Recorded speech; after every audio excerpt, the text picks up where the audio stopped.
Welcome back to another episode of Automotive Insight. Today we're going to be working on an LS460, one of my favorite vehicles. Today we're going to be doing a rear brake job. We're going to be replacing pads and rotors and also replacing the brake sensors. So let's get into it.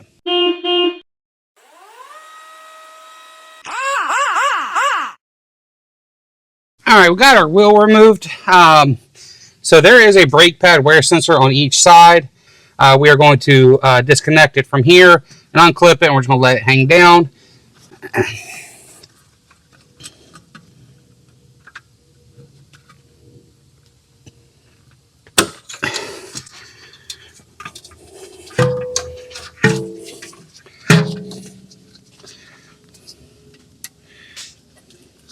Next, we're going to remove the wire clip here. It is holding these two slide pins in. These you can just use a flathead screwdriver and pry out.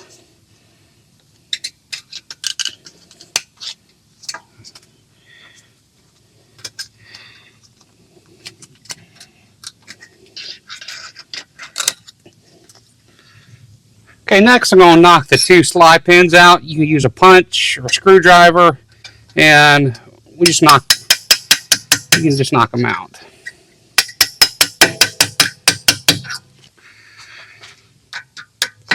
And to get them out the rest of the way, there's probably quite a few methods. You can use some pliers.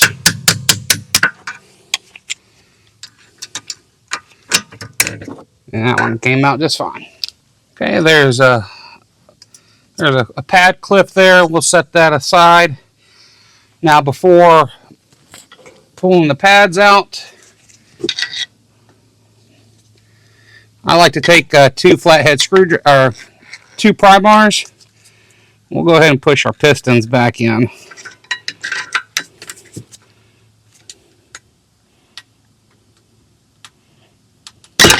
Ouch.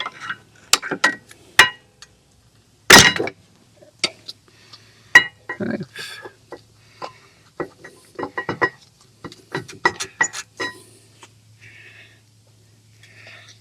And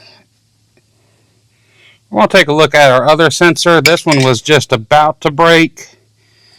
Right there. He is definitely grinding into it.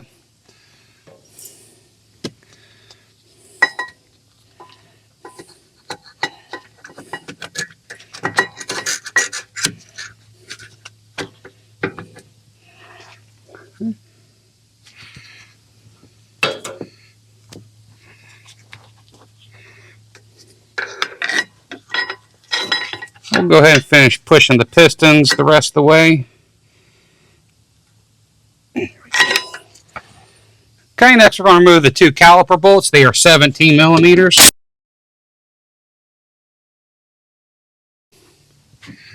And we'll just set our brake caliper up top.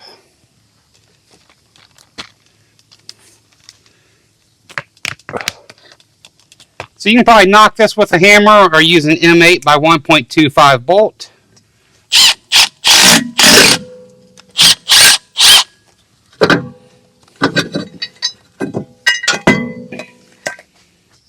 Alright, we got our rotor off. Next we're going to work on cleaning the hub surface.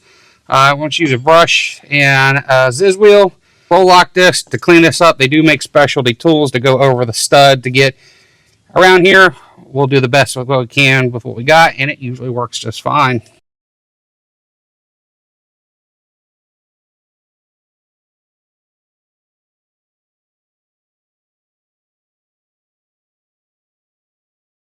Next, we're going to prep our new rotor. They usually come with an anti-rust coating on them. Degreaser and brake cleaner and wipe it down.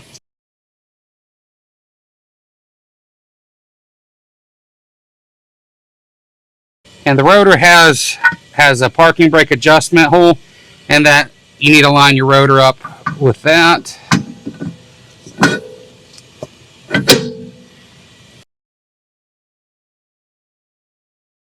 We'll take our plug from the old rotor,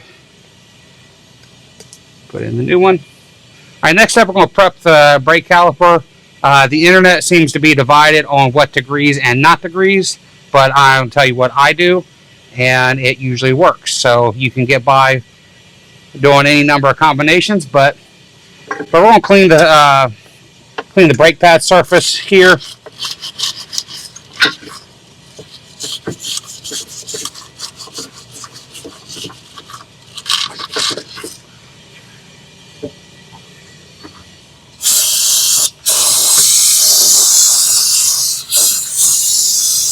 Okay, next we'll go ahead and reinstall the brake caliper.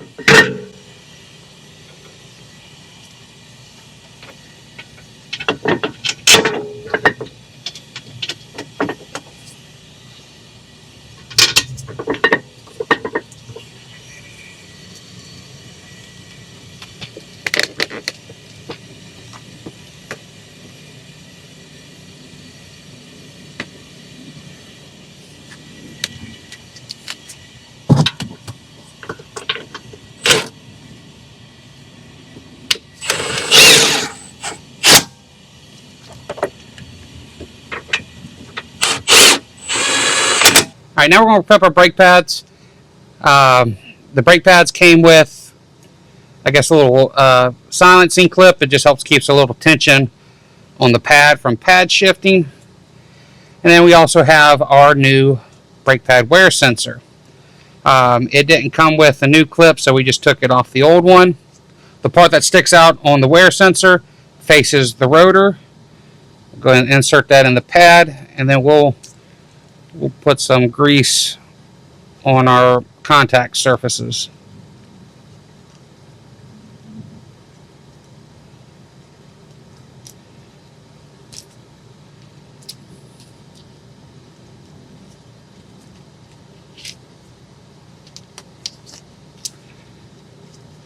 Okay, so it looks like that. This next step is where people have different opinions. I'm going to put some silicone grease on the contact points.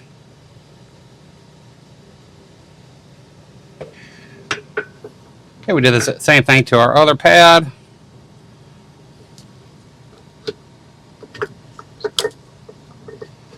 All right, we're going to get our slide pins in. I put some cleaned them up and put a little bit of anti-seize on them.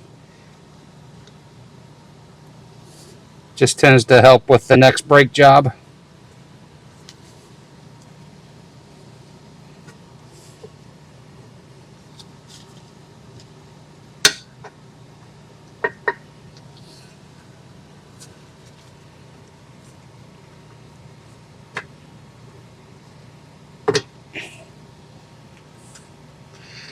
And it also helps to position the holes facing outward. That way you're not trying to twist it with some pliers.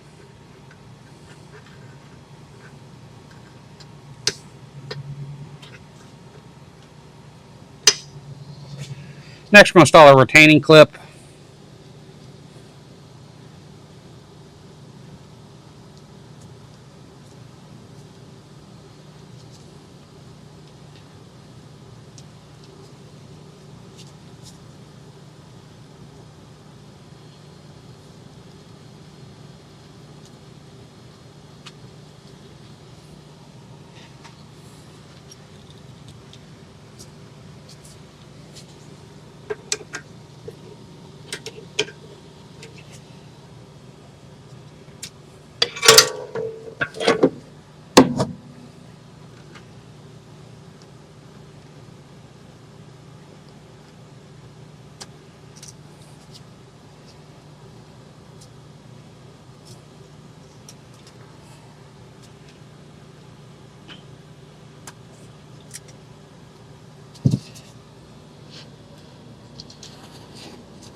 Okay, just to show a little bit more detail. So I got them in the retaining holes, and then the clips go around the end of the slide pins, and then our caliper, then our wear sensor goes through it, and the same thing on the other side. So that's what helps to retain those in there. Next, we'll route the wear sensor and plug it back in.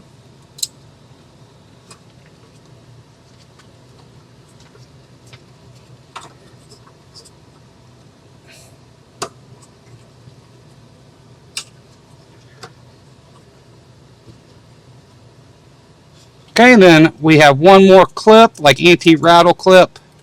This goes over both the slide pins.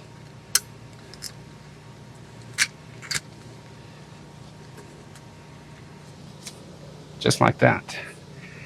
Now we're done with this side. We'll put our wheel back on and do the other.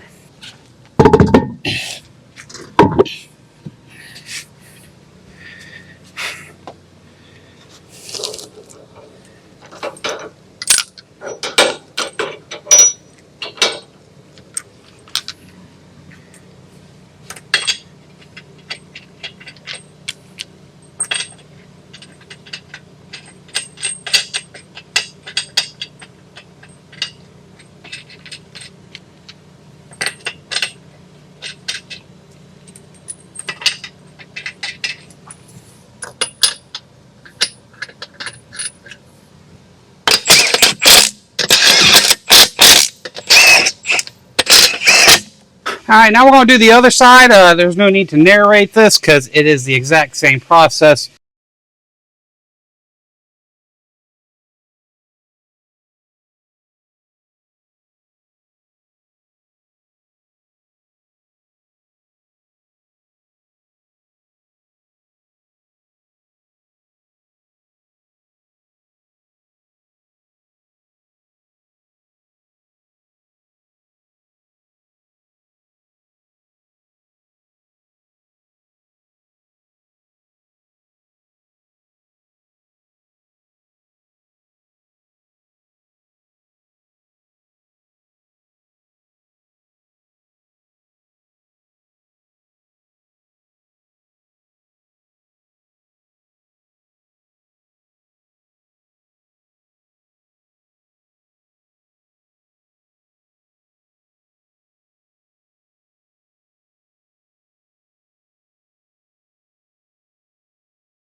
Alright, well that's going to wrap up this brake job. Nothing too fancy about this.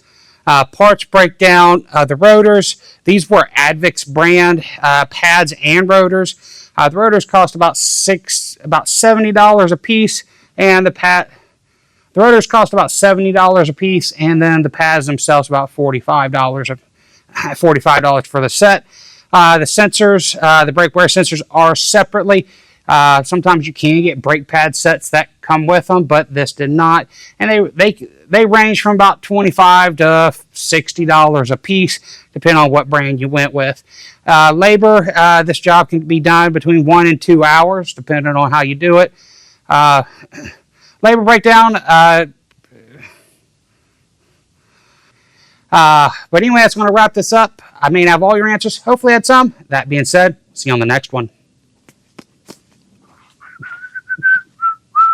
Alright, well that's going to wrap up the rear brakes. There's nothing too fancy about this. Parts breakdown, rotors cost about $70 a piece, and the pads about $50 for the set. The rear sensors, those sometimes come with different brake sets, but this one it did not. They are separate, and I saw prices between $25 and $60 a piece per sensor, depending on between $25 and $60 per sensor. But anyway, that's going to wrap this up. I may not have all your answers. Hopefully, I had some. That being said, we'll see you on the next one. I'll pick you up at 8. You probably won't be awake. Call yourself an Uber, babe. I'm gonna wait. I'm gonna wait.